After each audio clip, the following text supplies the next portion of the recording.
Birthday paradox, খুব অসাধারণ একটা প্রবলেমটা দেখি। 23 জনের একটা রুমে যে কোনো 2 জনের জন্মদিন একই দিনে হওয়ার সম্ভাবনা কত? মানে তোমার একটা 23 জনের একটা রুমে তুমি আসো, ওই 23 জনের মধ্যে রুমের মধ্যে তোমাকে জিজ্ঞেস করা হলো তোমাদের কার জন্মদিন কবে। এই ক্ষেত্রে 2 জনের জন্মদিন এর রেজাল্ট বা তারিখ একই দিনে হয়ে যাওয়ার সম্ভাবনা কত, সেটা আসলে বলা হচ্ছে এই প্রবলেমটায়। তো তোমরা কি চিন্তা করতে পারো এটা সম্ভাবনা কত হতে পারে? কত পার্সেন্ট? 2%, 5%, 10%, তাই না? তো দেখা যাক, আমরা আস্তে আস্তে দেখি। এই প্রবলেমটা সলভ করার জন্য ফার্স্ট একটা জিনিস বুঝতে হবে, সেটা হচ্ছে কাউন্টিং। কাউন্টিং কিভাবে করে সেটা একটু আমাদেরকে শিখে নিতে হবে, মানে কিভাবে গুনতে হয়, হাতে হাতে কিভাবে গুনতে হয় সেই গুণ আমরা একটু শিখব। তো সহজভাবে একটু যদি বলি, ধরো আমরা ঢাকা থেকে সিলেটে যেতে চাই, সিলেট থেকে বরিশাল। এখন আমি বললাম যে ঢাকা থেকে সিলেটে 3টা উপায় আসলে যাওয়া যায়। ধরলাম হচ্ছে ঢাকা থেকে সিলেটে বাসে করে যাওয়া যায়, ভ্যানে করে যাওয়া যায়, তারপরে সাইকেল চালায় যাওয়া যায়। এই 3টা উপায় আমি তোমাকে বললাম। ঢাকা থেকে সিলেটে বাসে করে যাবা, ভ্যানে করে যাবা, সাইকেলে করে যাবা। তারপরে বললাম যে সিলেট থেকে বরিশালে যাওয়ার 2টা উপায় এখন আছে। একটা হচ্ছে ধরো তুমি নৌকা করে সিলেট থেকে বরিশালে চলে গেছো, অথবা হেলিকপ্টারে চলে গেছো, ঠিক আছে? এখান থেকে ডিরেক্টলি হেলিকপ্টার পেয়ে গেছো, হেলিকপ্টার করে চলে গেছো। আচ্ছা, এখন জাস্ট এই ওয়েজগুলো তোমার আসলে আছে। এখন তোমার ডেস্টিনেশনটা হচ্ছে তুমি ঢাকা থেকে সিলেট হয়ে বরিশালে যেতে চাও এই ওয়েজগুলা ব্যবহার করে। তাহলে কত উপায় তুমি আসলে ঢাকা থেকে বরিশালে যেতে পারবা? ইনিশিয়ালি দেখে মনে হতে পারে 5 উপায়, বাট উত্তরটা কিন্তু 5 না। এটাকে আসলে ভেঙে নিতে হয়। কীভাবে ভাঙতে হয়? আমরা মাঝখান দিয়ে একটু ভেঙে ফেলি জিনিসটাকে। তাহলে মাঝখান দিয়ে যখন আমি ভেঙে ফেলছি জিনিসটা, তাহলে জিনিসটা আসলে 2টা টাস্কে পরিণত হয়েছে। কি টাস্কে পরিণত হয়েছে? একটা টাস্ক হচ্ছে ঢাকা থেকে সিলেটে যাওয়া, দ্বিতীয় টাস্কটা হচ্ছে সিলেট থেকে বরিশালে যাওয়া। তাহলে আমি যদি সহজভাবে এই যে প্রবলেমটা আমি যদি সহজে ছোট করে নিচ্ছি, এখন যদি তোমাকে জিজ্ঞাসা করা হয় ঢাকা থেকে সিলেটে কত উপায়ে যাওয়া যায়, তাহলে তুমি কিন্তু উত্তর দিতে পারবা যে ঢাকা থেকে যদি আমি সিলেটে যেতে চাই, ঢাকা থেকে যদি সিলেটে যেতে চাই, তাহলে এটা কিন্তু 3 উপায়ে যাওয়া পসিবল। 3 উপায়ে ঢাকা থেকে সিলেটে যাওয়া পসিবল, এটা আমি বলতে পারি। এরপরে যদি তোমাকে জিজ্ঞেস করা হয় সিলেট থেকে যদি বরিশালে যাও, মনে করো এই সিনারিও বাদ, সিলেট থেকে যদি বরিশালে যেতে হয়, তার মানে আমি যদি এখন এই সিনারিওতে যদি চলে আসি যে সিলেট থেকে যদি বরিশালে আমাকে যেতে হয়, তাহলে কত উপায় আমি যেতে পারবো? সেটা কিন্তু আসলে হবে হচ্ছে 2 উপায়, 2 ওয়েজ। ওকে, এখন আমি ঢাকা থেকে বরিশালে যেতে চাই। ঢাকা থেকে বরিশালে যাওয়া মানে কি? ঢাকা থেকে সিলেট, দেন সিলেট থেকে বরিশাল। এখানে দেখতে পেয়েছি আমরা কি, যে এখানে দেখতে পেয়েছি ঢাকা থেকে সিলেটে যেতে 3টা ওয়ে, সিলেট থেকে বরিশালে যেতে 2টা ওয়ে। তাহলে দুটো যদি আমি মার্চ করে দেই, মানে আমি যদি অ্যাকচুয়ালি জানতে চাই যে ঢাকা থেকে তাহলে বরিশালে যাওয়ার কতগুলো ওয়ে, এটার উত্তর হবে হচ্ছে ঢাকা থেকে দুইটা, যেহেতু আমি প্রবলেমটা ব্রেকডাউন করে ফেলছি, ঢাকা থেকে সিলেটে যাওয়ার যে ওয়েজগুলো আমার আছে এর সাথে গুণ হয়ে যাবে সিলেট থেকে বরিশালে যাওয়ার ওয়ে। সিলেট থেকে বরিশালে যাওয়ার ওয়ে, তাহলে ঢাকা থেকে সিলেট থেকে যাওয়া হয়েছে 3 ওয়েজে, আর সিলেট থেকে বরিশালে যাওয়া গেছে 2 ওয়েজে। তাহলে আলটিমেটলি 6 ওয়েজে, 6টা উপায়ে তুমি আসলে ঢাকা থেকে বরিশালে যেতে পারবা। তাহলে কোন 6টা উপায় একটু যদি এরকম, যে আমরা বাসে করে যাওয়ার পর সিলেট থেকে বরিশালে গেলাম নৌকায়, এইটা একটা ওয়ে। তারপরে আমরা বাসে করে যাওয়ার পর সিলেট থেকে বরিশালে গেলাম হেলিকপ্টারে, এটা আরেকটা ওয়ে। তারপর আমরা ভ্যানে করে যাওয়ার পর সিলেট থেকে বরিশালে গেলাম নৌকায়। তারপর আমরা ভ্যানে করে যাওয়ার পর সিলেট থেকে বরিশালে গেলাম হেলিকপ্টারে। তারপর আমরা সাইকেলে করে যাওয়ার পর সিলেট থেকে বরিশালে গেলাম নৌকায়। তারপরে আমরা সাইকেলে করে যাওয়ার পর সিলেট থেকে বরিশালে গেলাম হেলিকপ্টারে।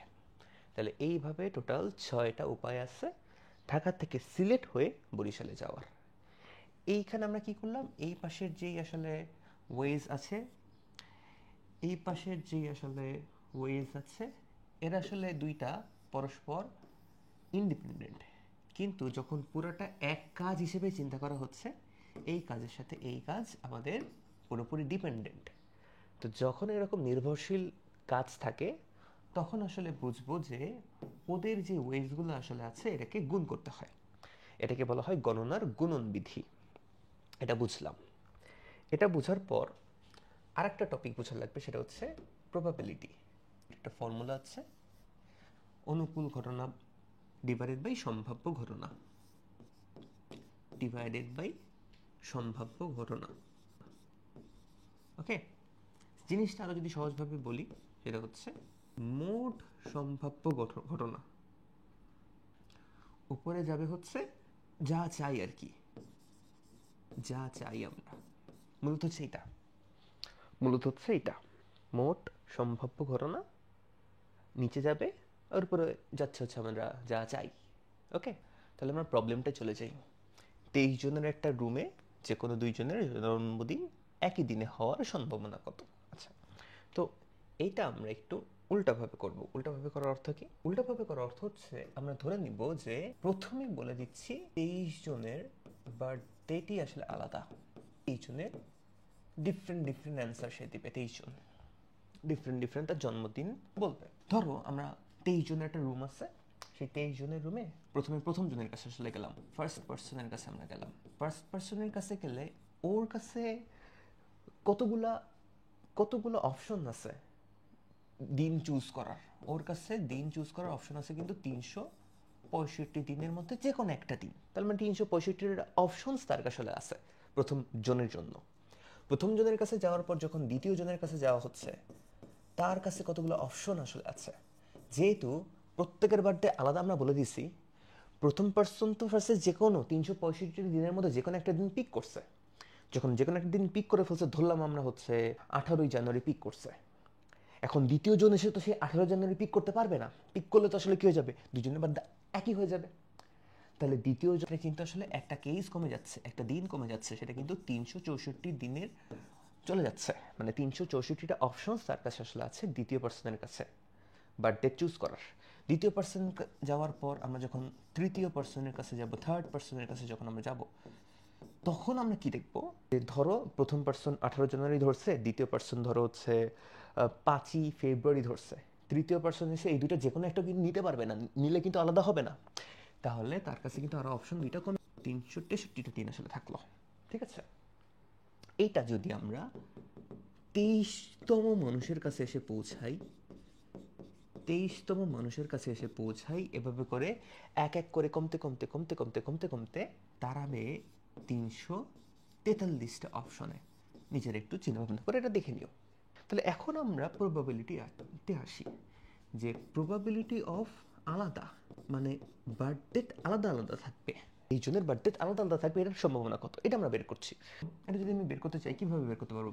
প্রথম পার্সনের কথা যদি বলি, প্রথমে আমরা প্রথম পার্সনের কাছে চলে আসতেছি। প্রথম পার্সনের ক্ষেত্রে তার কাছে টোটাল কতগুলো দিন ছিল নেওয়ার জন্য, মোট কতগুলো দিন ছিল 365টা দিন, এবং কতগুলো দিনকে চুজ করছে, 365টা দিনের মধ্যে যে কোনো একটা দিনকে চুজ করছে। ঠিক আছে, 365 দিন তার কিন্তু আসলে চুজ করার অপশন আসলে ছিল, নিতে পারতো সে।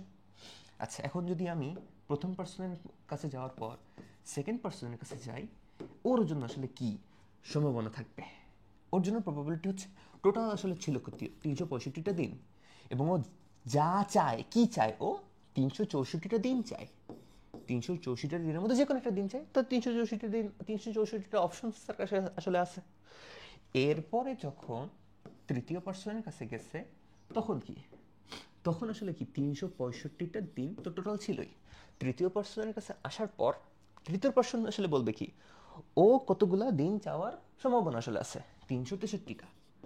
363টা এইভাবে করে করে এভাবে করে করে লাস্টে আমরা যদি যাব 365 নিচে থাকবে 23তম বান্দা বলবে তার কাছে 343টা অপশন আসলে আছে।